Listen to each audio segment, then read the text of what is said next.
Hey everybody out there, this is Seto, and today for you guys we are going to be doing a really awesome deck profile of my Blackluster Soldier deck. Yes guys, one thing I want to mention to you guys before I get started into this video, I want to apologize. It's been a hot moment since I did a deck profile with some videos. This past week I had a lot of things happen that I needed to take care of. Nothing bad, just needed to take care of.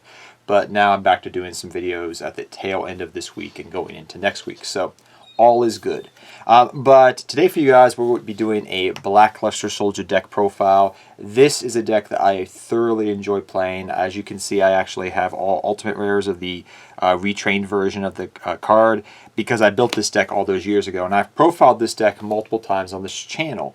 And every time I've profiled it on this channel, I get contradictory information, and I'm hoping this time, once and for all, I can put it to rest. Is Blackluster Soldier a male or a female? I have been told by multiple people who read the anime and manga that it's pretty much a female, and I've had people that have told me it's a male. I've had people say that it's Blackluster Soldier Envoy, the beginning is female, but the other ones are male. I've been told everything. And that's in the comment section and by friends. So I am hoping down below somebody once and for all can put that to rest. But either way, I love the card.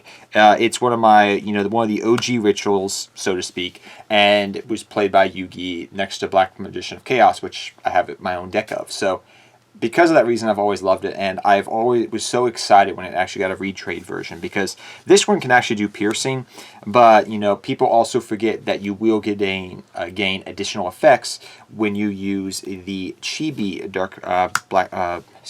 Chibi Blackluster Soldiers. So when you use Twilight Night, and you also use Twilight Night and Beginning Night, you will gain additional effects along with your ritual.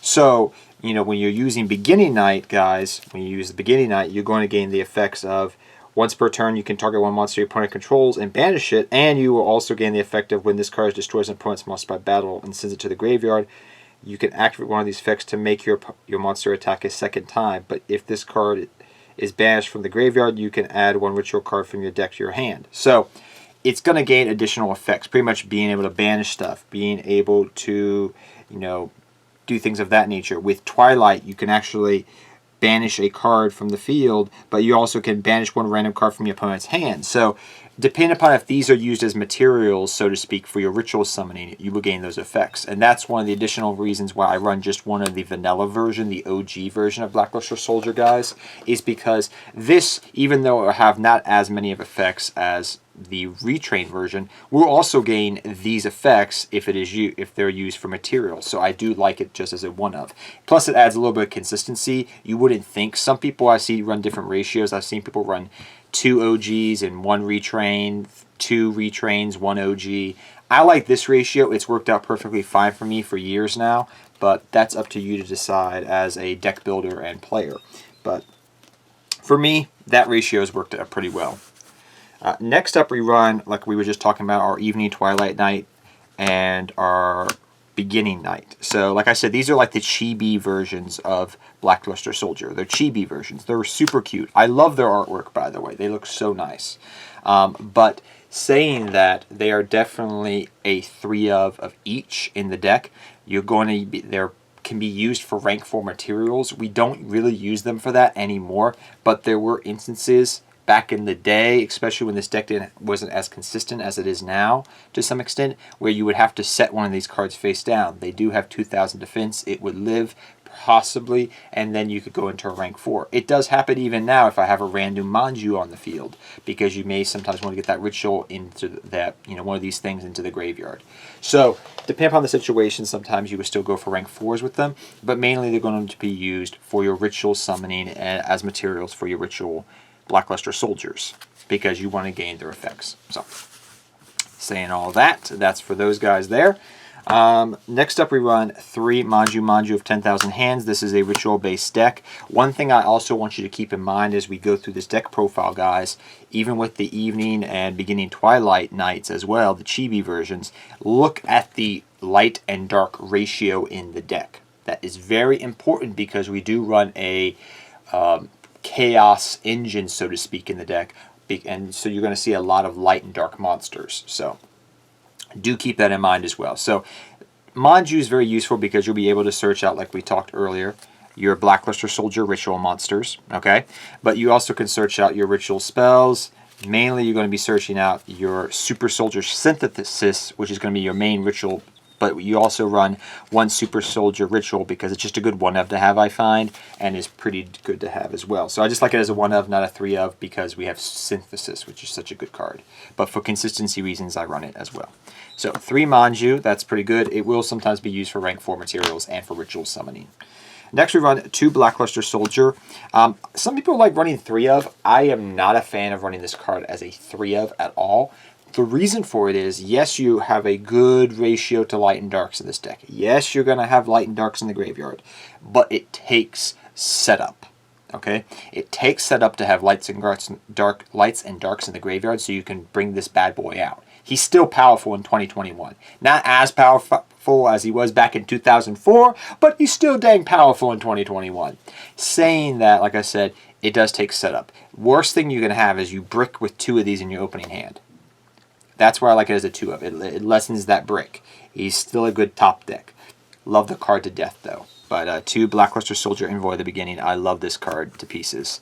Very nostalgic card for me, and I used to hate it a lot back in the day.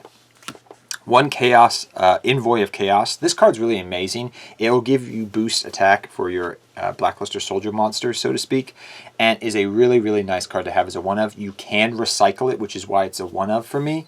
It's easily searchable through Rhoda, too, which is nice, but at the same time, I would not run it as more than a 2-of. Some people like 2-of, some people like 1-of. I like 1-of because it's recyclable. So. Next, we run 1 Gaia. The thing to keep in mind, that the reason we run the 1 Gaia is it's a nice card to have, but it's mainly if your Blackluster Soldier Super Soldier gets destroyed, you can bring out the Gaia from the deck, and then you can do some other things. So the 1 Gaia is just nice to have as a 1-of. I would not run it more than a 1-of. Some people don't even run the Gaia anymore, but that's just me. Then we run a little bit of a Chaos package, like I was alluding to. 1 Chaos Creator, which I really like, and 2... 1 of each at the moment, unless it comes unlimited again. Blackluster Soldier, Collapsed Serpent, and White Burst Dragon Wyvern. These are just good cards to have. They also facilitate rank 4s in the deck, which is really nice. They can also facilitate, these guys can facilitate rank 4s, rituals. In addition to that, it also can facilitate in the deck also the Light and Dark engine, which is really nice. And Chaos Creator is a really good tech of as a 1-of. I really like it. I was really happy when a lot of that Chaos support that came out of Toon Chaos actually indirectly helped this deck, which you'll see some more support as we go through the deck profile. So next we run 3 Ash Blossom and Joy Springs. This is debatable, and I've had conversations with buddies of mine going back and forth. I will say this, I like Ash Blossom because it's generic. It's going to hit just about every single deck out there. However, I have had buddies and I've had people that playtested this deck on my behalf suggest that maybe you run Effect Veilers and DD Crows. Now you may ask yourself, well, I get Effect Veiler. It stops, monster negation, and that's one of the Achilles heels of this deck is it does, monster effects can really hurt it in some regards. But the reason for that is it's also a light attribute. In addition to that, DD Crow is a dark attribute, and against some matchups can be very powerful. So, depending upon how light and dark heavy you want to go, maybe for the Ash Blossoms you take out Effect Veilers, maybe you run 2 Effect Veilers, 2 DD Crows, I don't know. I'm just putting it out there because I've had people respond back, and I even tried it myself personally. But I like Ash Blossom just because it's so generic and really hurts a lot of decks and can hinder turn 1 plays. Especially for a deck that's going second because it wants to put a lot of damage on board. Next we run 3 Super Soldier Synthesis, which is a great ritual spell. Awesome card. So happy we got this card. This really gave a boost to the deck so we didn't have to rely so much on Super Soldier Ritual. But I still like the 1 Super Soldier Ritual because it is nice to have. I want consistency with my ritual-based decks, and this helps out with that. So those are ritual spells we run in the deck. Next we run 3 Gateway to Chaos. This is the field spell for the deck. This card's really amazing, and we run 1 Terraforming. This card really helps the deck out a lot, especially with the Chaos engine in the deck nowadays. So if you guys don't know what Gateway of Chaos does, when this card is activated, add 1 Blackluster Soldier Ritual monster or 1 Guy the Fierce Knight monster from your deck to your hand. Each time a monster card is sent from the hand or field to the graveyard, place 1 spell counter on this card. For each of those cards, max 6. Once per turn, you can remove 3 spell counters from this card, add 1 ritual spell from your deck to your hand. Now, people use this in other decks because of other reasons and because of game mechanics, but this card was made initially for this deck, and you can see that's why I read it to you guys, because people forget the other effects of, oh, you get to add Blackluster cards, oh, you get to add ritual spells, oh, they forget that part, they forget those parts, so that's why I read that out to you. Because this card's really integral, and I've had people say, oh, why do you run this? And I'm like, did you read the card? Oh, now I understand. So that's why.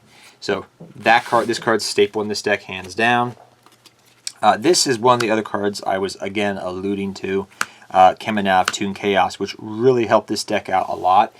Prior to this card and running the pretty much little Chaos package I was talking about earlier, I was running a incantation version of this deck. So I was running, Talisman Drudge, Chalice Slime. I was running an incantation engine in the deck.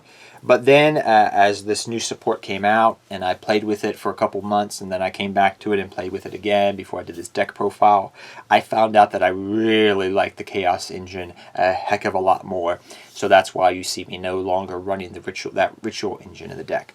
What does Chaos Space do, if you guys don't know?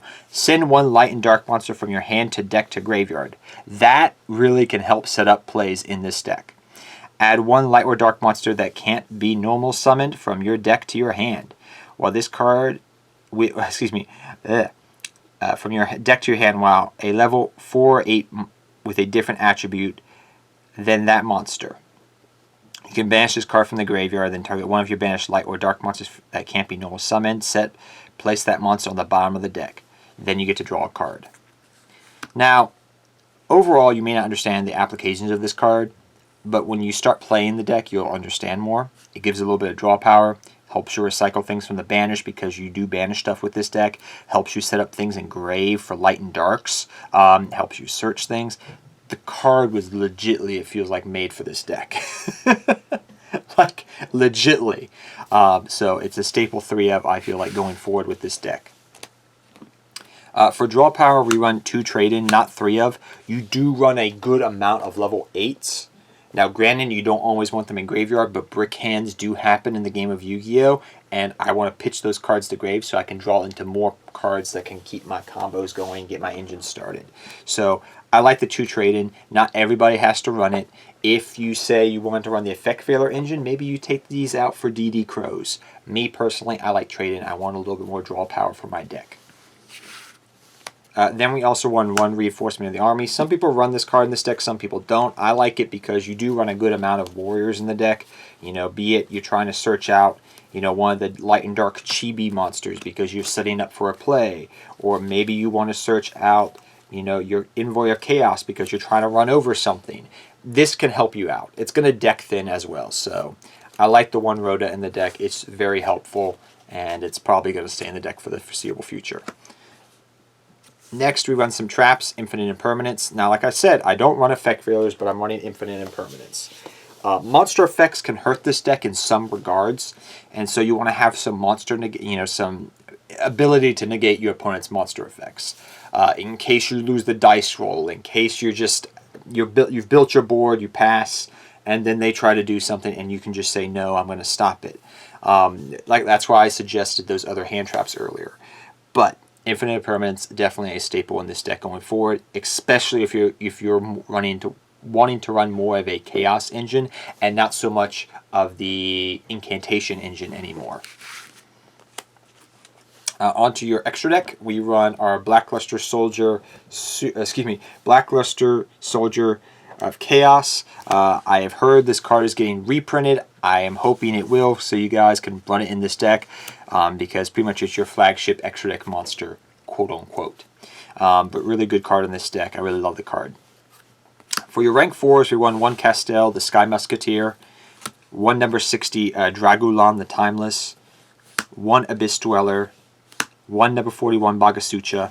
These are just generic rank 4s for you guys, okay?